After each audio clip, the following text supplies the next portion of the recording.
Well, this is Christianson, the Member Services Manager at the Washington State Transit Insurance Pool. And with me today is our Risk and Training Coordinator, Joanne Kerrigan. Say hi, Joanne. Hello. Here to talk to you today about the WSTIP loss trend analysis. Joe presented the trend analysis to our executive committee back in October, and because we used losses that run all the way through 2014, this loss trend analysis is still up to date. So I'll go through it with you so that you also know where the losses here at WSTIP come from, and you'll understand why we may be more on certain areas than other areas. Why from a loss prevention point of view, when we're out in the field, we're talking about certain areas more than others. So Joanne she gets the distinct pleasure of really being our data analytics person. So Joanne, could you explain where all this data came from and how it works? So that was a 10-year history of events that were $100,000 or more. And why we did that is we wanted to follow the money and see what categories the money was going into and out the door. What we found was that 65% of the losses made up about a little over $36 million in incurred dollars for these 95 events. We did this for 10 years, 2004 to 2014, and we did that by doing a detailed review of those 95 events. 5 events did about 348 claims. Again, that was a little over $36 million. That represent about 5 to 7% of all the liability claims over the last 10 years. They represent 65% of the total severity. So in other words, it's a pretty good indicator of where the claim dollars go. Now, Joanne talks about sweat and tears back on that slide.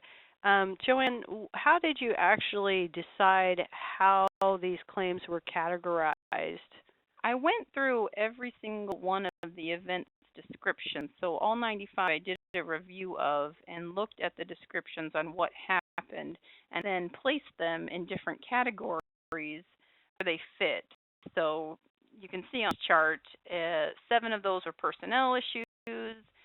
3 were involved bikes. We've got 41 in collisions with vehicles, passenger injuries, both wheelchair passenger injuries and non-wheelchair passenger injuries, pedestrian events, and collisions with fixed objects. So, okay. And of those 5 events, you can see here on this slide that there's a few things that don't really have anything to do with auto liability. I mean, like the personnel, and even accidents involving bikes is such a small amount that from here on out, we decided that we would focus on the big buckets. Biggest bucket, that really turns out to be 4 areas for loss prevention campaign focus.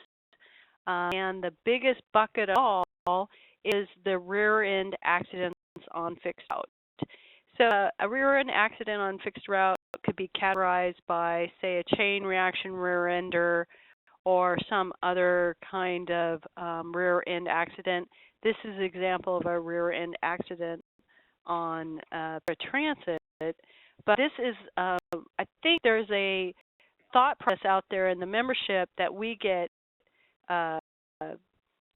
more than we rear end people. And although number-wise that could be true, maybe it's not true, but what we can tell you is that rear end accidents in general are our highest loss category. Here you take a look at this slide in the collisions with vehicles. That's 56% of the losses are at-fault rear enders. This is, again, our highest value category. That is over $6.7 million over that 10 years, and that in 41 events, and of those 41 events, 23 of them are rear end accidents. So ask Joanne a couple of things about, rear end accidents in general. And one of the things we talked about is just kind of what they were, which you can see on this slide under general collisions of what kind of accidents we're talking about as far as overall collision with vehicles, what else is in there. But let's drill down a little bit on rear end accidents. Take that pie and you separate the rear enders out. You looked at by mode where those rear enders were taking place. And if you take that piece of the pie, 65% of those rear enders are happening on fixed route, where 22% in van pool 13.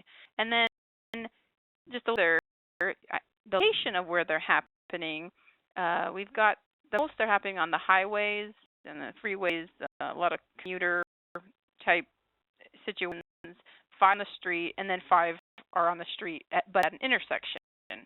So it's just a view of the rear enders are happening. And then if you break it down a little bit more, we wanted to take another comparison by agency. And Pierce and Community are top there with 8 and 3 respectively. 6 of those at Pierce are Sound Transit commuter runs, and so those right there you can see here some of the bulk on the highway. So the total Pierce is about 2.4 million. Community Transit's about 1.6 million. But those 2 large agencies make up about a little over $4 million of that piece of the pie. And then just another way to break up is by agency size, and you can see that the large agencies do have more. See, there's a little bit more. Mediums are just onesies, and we don't really have a lot with the small agency size. But if you look by DOT category, you're looking at the urban and small urban areas, and that makes sense because of looking at the environment that these transit agencies are dealing with.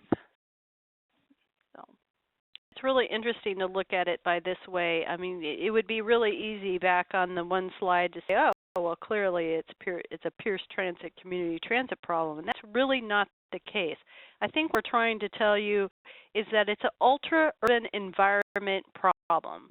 Urban environment problem. So if you're a small agency, even coming into an urban environment, say Mason Transit coming into Olympia, or Transit going up into Tacoma, you're going to, the more urban the environment that your bus is running in, the more likely you're going to incur this kind of rear end event. So rear end accidents, fixed route, our largest loss category by far over that 10 years. Again, that was $6.7 million of losses. And rear ends in general make up over 56% of all the collisions of that category. So a big ticket item for us, rear end accidents on fixed route. So we'll move and talk about our next loss prevention category. It's passenger injuries. This will passenger injuries on fixed route. This is not wheelchair related, but rather passenger injuries, boarding, and alighting. And I think Joanne has a sample video here that we're going to play of what that might look like. In this case, again, I think you can probably see this is a fixed route bus and have a passenger deboarding the bus.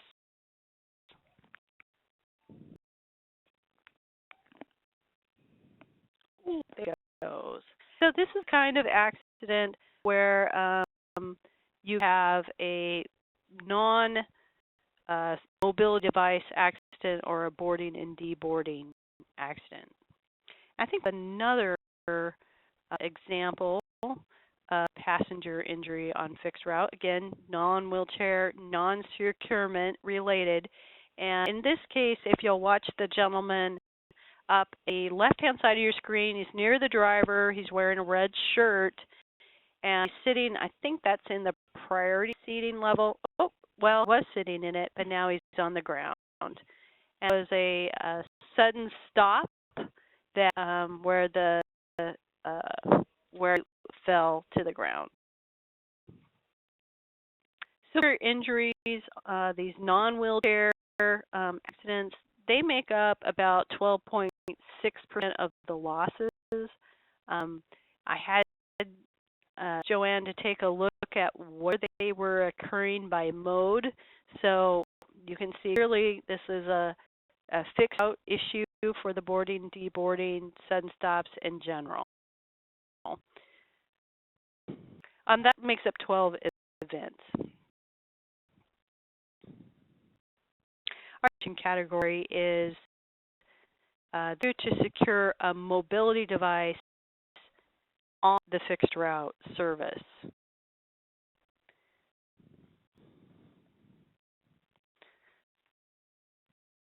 The mobility device, I don't know if you can tell, but the woman on the right-hand side of your screen in the purple, she is sitting on a three-wheeled scooter.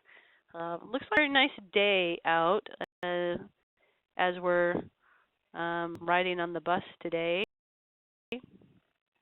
Unfortunately, we not secured this mobility device properly.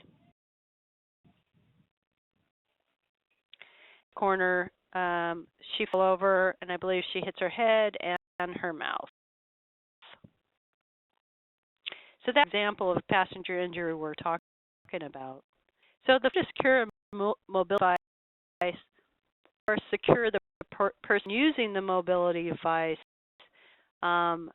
predominantly will be seen on fixed route. Will be seen in the paratransit mode and a little bit over in the fixed route side as well. Value of those claims: 17 events, $4.5 million. What we wanted to take a look at is pedestrian strikes, and we just have some pictures here to show that weather conditions that it can always be can always be a different situation. But what we did look at was a little deeper dive on the time of day that pedestrian events occurred, at least 95 events. And what we saw was that there were 6 events that occurred between 9:30 a.m. and 1 p.m. There was one event in the middle of the day between 1 and 2 p.m. 5 events between 5 p.m. and 8:30 p.m. Another issue that arose is what time of year did the events occur? What came to me was that between November through March, so what we consider our winter, 7 events. And through September, there were 4 events. So a little bit more information to look at for the pedestrian events. 92% of the pedestrian events, when we looked at it by mode, are done on the fixed route. So this is a fixed route issue. We looked at whether they were turning left or turning right. There are more numbers of events for left-hand turn strikes, but the more severe events are actually the ones where we have turned right and struck a pedestrian. So it might be more likely to have a left-hand turn event, but severity is, and severe, when we're talking severity, they're both really severe, but the severity can increase on the right-hand turn events.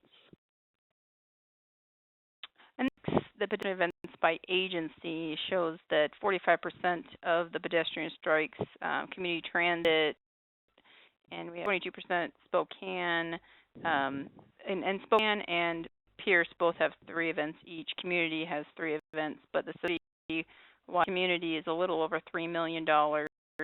Pierce is $1.9 million, and Spokane $2.9 million. And then we have the other agencies with 1 event each. But this just shows the amount of dollars going out with pedestrians really varies, and so that just gives you a little bit more information about the pedestrian strikes. I think is really interesting about this particular slide is when we think about these particular agencies, again, hearkening back to our rear end accident analysis, community, Pierce, Spokane, inner city, Tran, Ben Franklin, again, they're urban systems and are operating in a kind of more of a what I consider an ultra-urban environment, really dense environments.